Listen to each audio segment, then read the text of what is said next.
We heard someone who said, you really got to get out of here. It's going to be bad. Marco Carpinteyro and his family are now back home safely on Montreal's South Shore, but just days ago, they found themselves trying to escape the island of Maui as wildfires ravaged the town of Lahaina. My wife, she said, okay, we need to get out of here. It's bad, Marco. The Carpinteyro family are no strangers to Hawaii. This recent trip at the end of July, their fourth, one they had been planning for a year.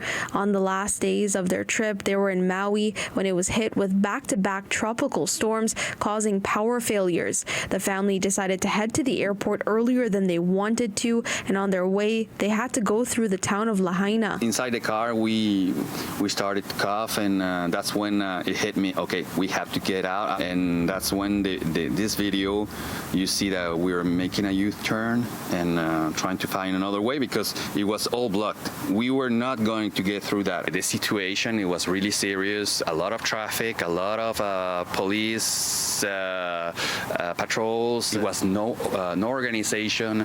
There was no information, no internet, no electricity.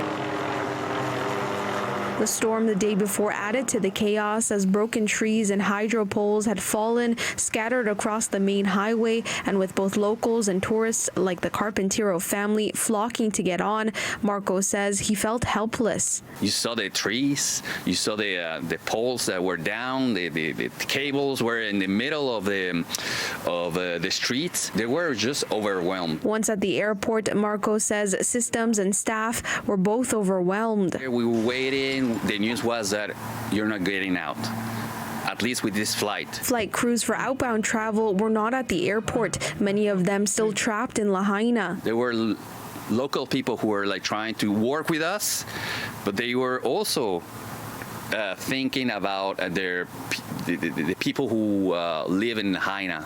Some of them maybe with family or friends over there. After a sleepless night and long phone calls, the family was able to find a connecting flight into Los Angeles. And while they're now home safely, Marco says his heart is with the families and locals trying to pick up and start their lives once more in Lahaina. We're safe here, but there is not even over. It's just starting over there. In Montreal, Felisha Adam, City News.